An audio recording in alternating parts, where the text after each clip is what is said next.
What's up everybody? Welcome back to the channel guys. South Scoot 88.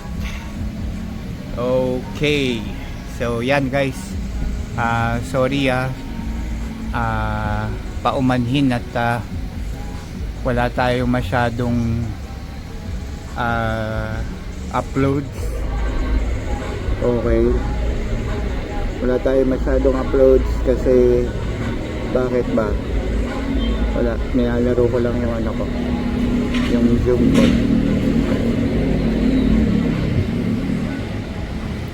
Yan, so bakit wala tayong masyadong uploads guys? Busy sa mga bagay-bagay, mga priorities and all. So natin ito.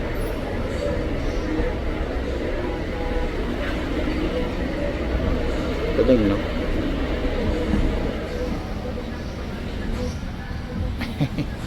Yun, so masyadong marami nangyayari personally sa buhay natin.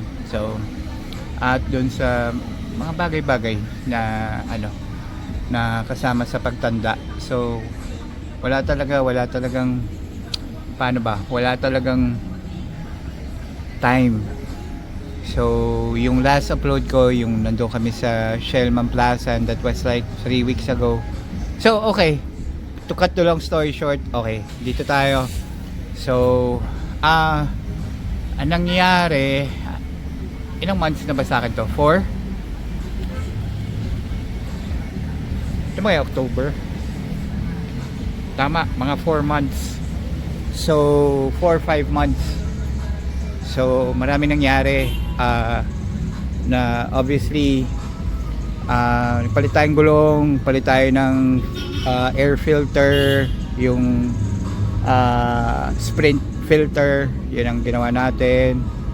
Tapos shout out again sa Big Bike Underground, sa Big Bike Medic, sa EA Ninja. Tapos yan guys,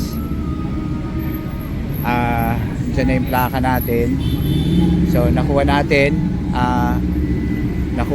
siya sa, well, tumawag ako sa LTO. Yan, tumawag ako sa LTO sa pina-verify natin, which is sabi nila nandun na yung plaka ko. Tapos it's very good. Tapos yan yung number natin, 851. Yung plaka ko sa kotse, 251. So yan guys. So yan si Smiley, kinabit natin kasi gusto ko every time na sumasampa ako dito, always put a smile in my face. Tapos ito, bago na tayong RFID, yung unified. So basically isang RFID na lang. Kaya rin ako nag-vlog today para ma-share ko sa inyo yung tawag dito, yung nagawa ko. Kasi baka may makatulong sa inyo, kotse, 4 wheels or cage, or mga big bike na highway legal. So mga 400 and above cc. So yan, isa na lang guys. Kikita nyo ba?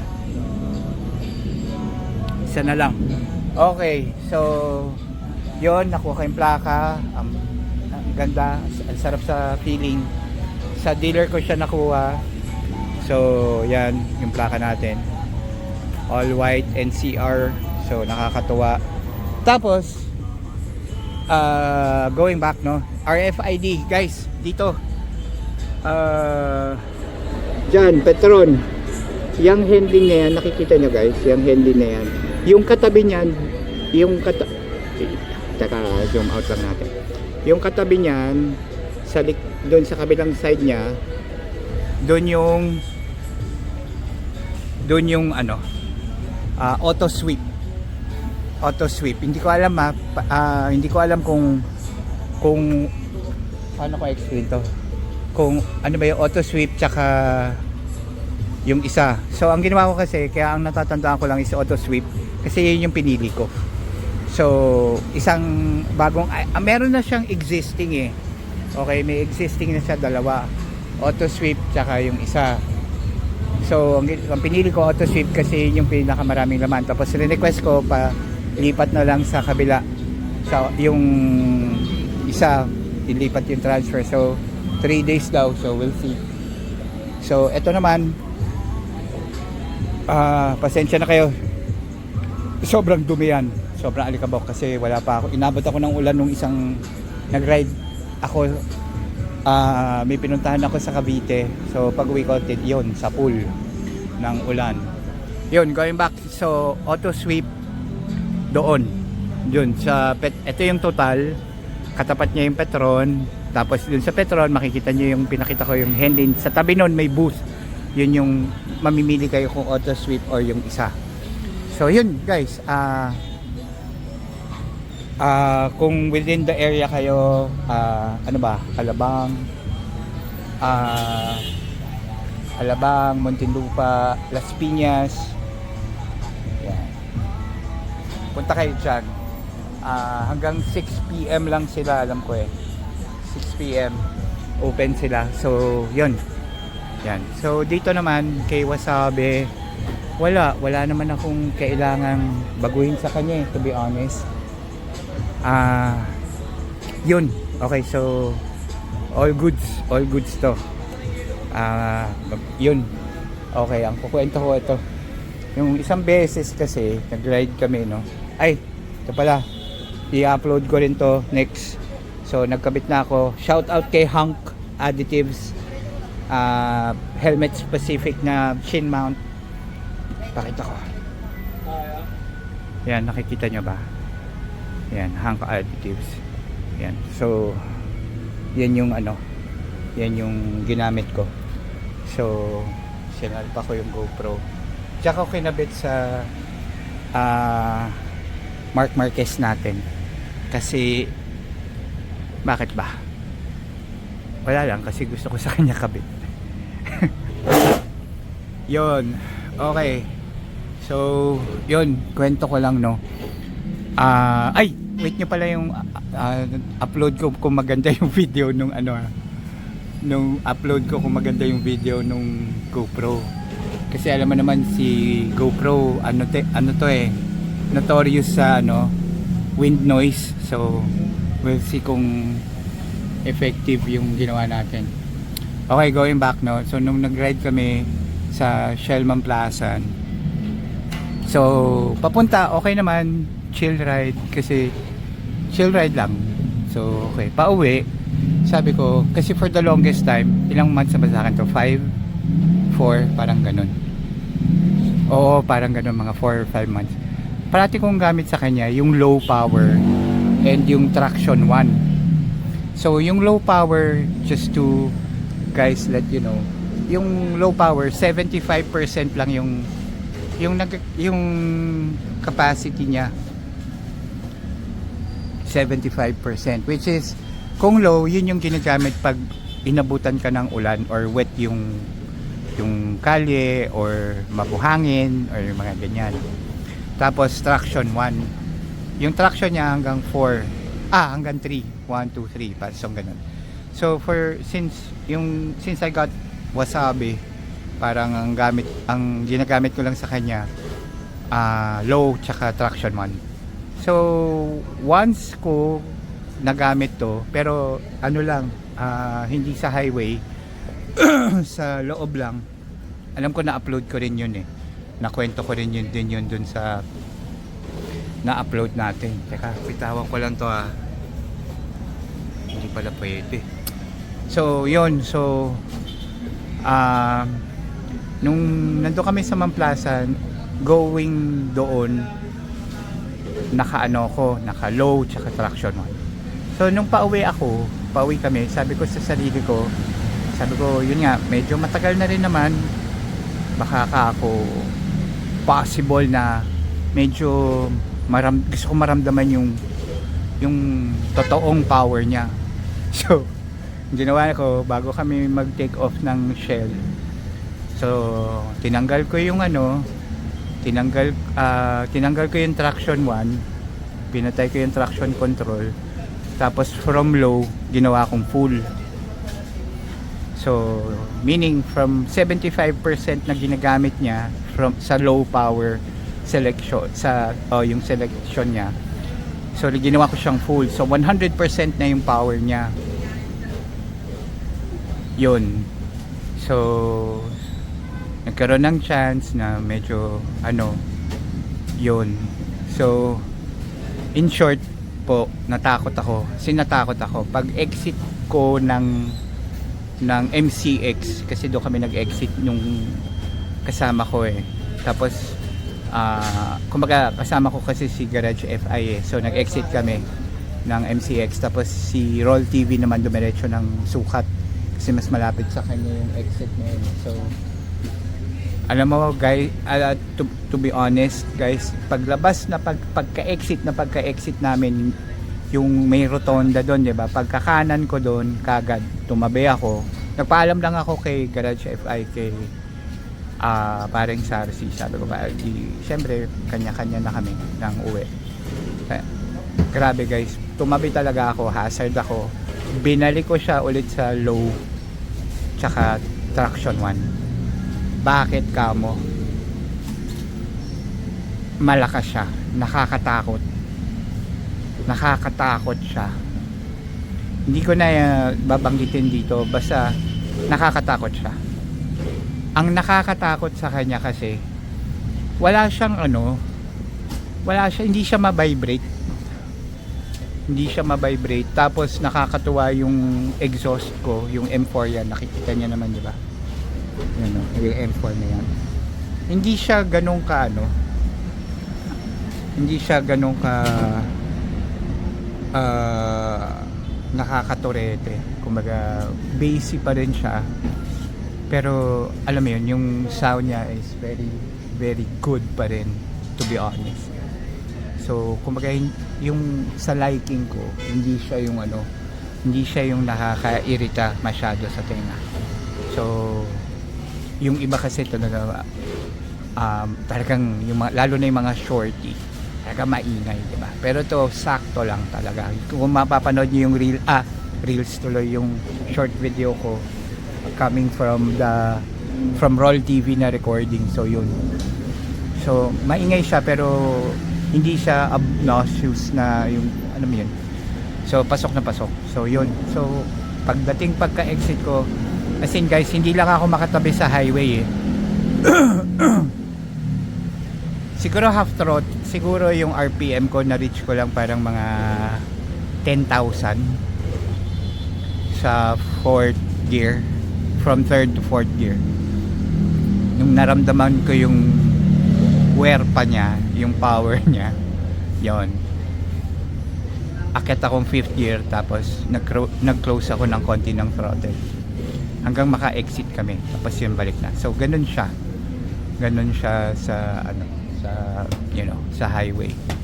Tsaka yun nga, yung nakakatakot kasi sa kanya, hindi mo, kasi yung FZR ko, di ba, old model yun, kumbaga all mechanical yun, wala ngang ABS yun, walang traction control yun.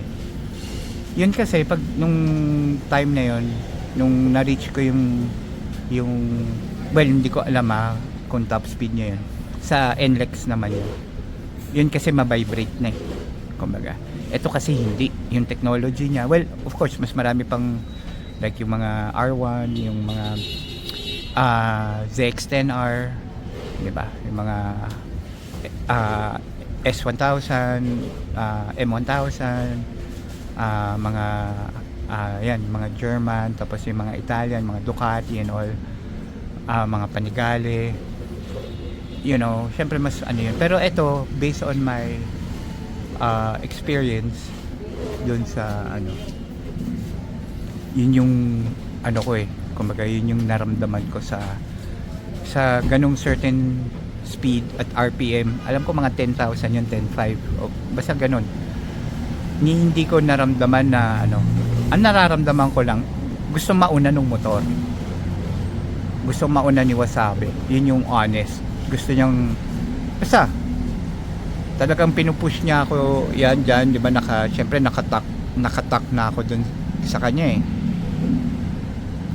Tinutulak pa rin niya ako dito, yan yung ano, tinutulak pa rin niya ako dyan.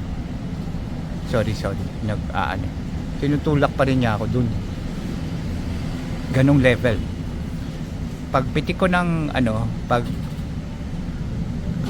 quick shift ko ng 3rd to 4th, kasi nagbaba ako eh ng ano eh, ng nasa 4th ako noon eh, binaba ako, nag downshift ako, nag rev match, tapos yun, di medyo bumaon ng konti, and then pagpitik ko ng ano, pagpitik ko ng 3rd to 4th gear, grabe guys, tumayo yung balahibo ko, nakaramdam ako ng ano, ng daga sa dibdib. Yun, so ginawa ko, titigil ako, close ako ng konti, siguro mga half inch ng throttle, tapos nag cruise na lang ako after. So yun yung nangyari. After that, yun, balik na ako sa low power, which is 75 or 80% ng motor, tapos balik ako traction 1. Yun guys, gusto ko lang share sa inyo, and also on my experience, gusto ko dun sa mga gusto mag-upgrade, yung like I mentioned, kasi yung super sport talaga, hindi siya ano, it's not for everybody, kasi number one, ano siya eh, hindi mo siya mapapan daily, hindi talaga, lalo na yung ganyan, no? Tingnan nyo guys, ha, ayan, gaano ka traffic yan, both sides, left, yung pag ganon and pabaliktad, yung pag ganon tsaka yung pag ganyan, wala guys, talagang hindi. Depends on your purpose lang talaga. I'm just speaking on where I'm coming from, which is the owner, and yung transition ko from yung X-Max, yung Maxi Scoot, diba, kung ano-ano pinagagawa ko doon, diba, yung panggilid, power to weight ratio, ibig sabihin nagbawas ako timbang, palit ako Acra, palit akong Forge Max, tapos tono na panggilid, tapos Dyno Tune, palit akong A-Racer. So mahilig talaga sa yung adrenaline speed, diba? Pero to guys, kung if you're planning to get a super sport, kasi iba yung super sport tsaka yung mga hindi siya pang beginner. Yun yung pala, to cut the long story short, hindi pang beginner tong 6R, hindi. So not for everybody, kasi nga makina, pakatulin, yung ergonomics, yung DNA niya, yung reason ng, I mean yung pagkabuo ng Kawasaki sa kanya, yung purpose niya, the reason why Kawasaki created this super sport na 636, or tawag nila dyan cheater, kasi pagdating sa racetrack, yun, lalo na pagka magaling yung nagmamaneho ng 6R, talagang nakakasabay siya sa track. So for me, medyo matagal pa bago ko ma-outgrow to, kasi talagang malakas talaga siya, sobrang agile, ngayon nagagaanan na ako sa kanya eh. Dati bigat na bigat ako eh, ngayon nagagaanan na ako sa kanya, siguro dahil familiarity and all, lalo na pag umaandar ka ng mga 30, 40 and above kilometers, mas siya eh, mas maganda yung niya, yung what you call that, yung performance niya. So yun guys, so para sa akin, teka lang baba ko lang to para sa akin, dahil gusto ko ng super sport, to, perfect na bike for me.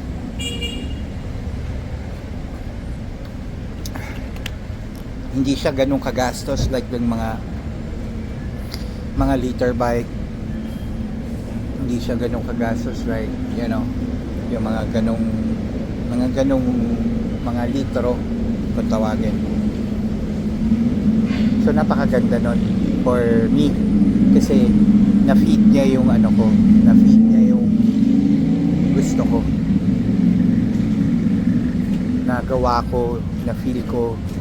Like I've mentioned, diba, the reason why naman ako nag-upgrade is gusto ko gusto ko bago ako, you know, bago lubusang tumanda, mapalikan ko yung sports bike.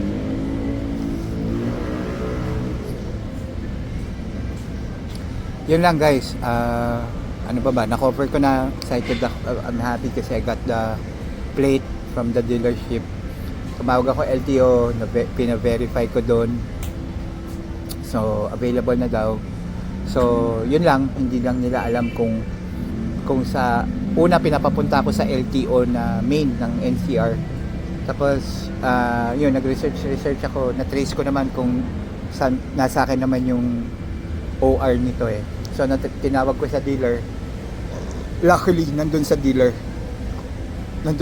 yung yung plaka niya. So yun, nakuha ko. Wala namang kumbaga wala namang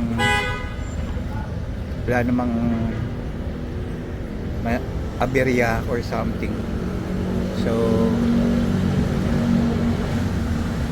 natuwa ako. Tapos noon, parang this week lang nangyari yun eh. Parang Monday.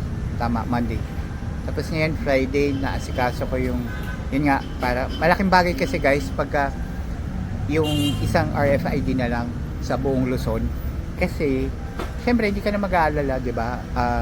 Yung balance mo dun sa isa, tapos hindi mo naman siya magagamit for a certain period of time, lalo na yung panorte. So yun, at least ngayon kumbaga mas yung feeling ko na kahit mag-load ka ng certain amount na secured, alam mo yun, kasi magagamit mo siya kahit saan ka na pumunta, hindi mo na iisipin, less na yung card. Kumbaga, well, yeah, kung iisipin mo, 'di ba, parang okay lang naman din yung dalawang card eh. Hindi ko naman sinasabi na, you know, it's a must. Ang sinasabi ko lang, yung sa akin, yung feeling ko na masarap kasi isa na lang yung sticker, isa na lang yung card. Wala na ako iintindihin na pumunta somewhere para mag-load o ganito, o kaya yung ano bang RFID gagamitin dito, pa north or pa south, di ba? Yun.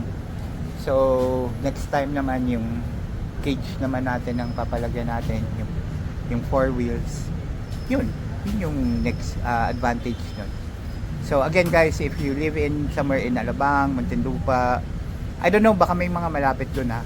Pero yun nga, sa akin, I'm from the south kasi dito, Parañaque, Las Piñas, Muntinlupa, or yung mga near MCX or Cavite, Imus, ganyan. Yun, dito sa Alabang West. Tama ba? Basta yung dito papunta sa Festival Mall, yung katapat niya Total gas station, Petron yun, yung katabi ng Henlin doon. So yun lang guys, a-upload ko yung titignan ko kung tama yung pag-record ko dun sa natin, camera na isa. So wow. So tignan natin kung successful yun. And yun lang guys, sobrang happy, and yung may contentment na ganun, kahit maraming mga iniintindi. Guys, favor pagka possible, please subscribe to my channel. Kung meron kayong share, mas maganda. Tapos ano pa ba, click that notification bell para dumami-dami yung subscribers ko. And kung may mga questions kayo, again, yung mga existing subscribers, don't hesitate to ask me a question. Okay guys? Okay. Drive safe and enjoy the ride. See you around guys. South Scoot 88. Thank you.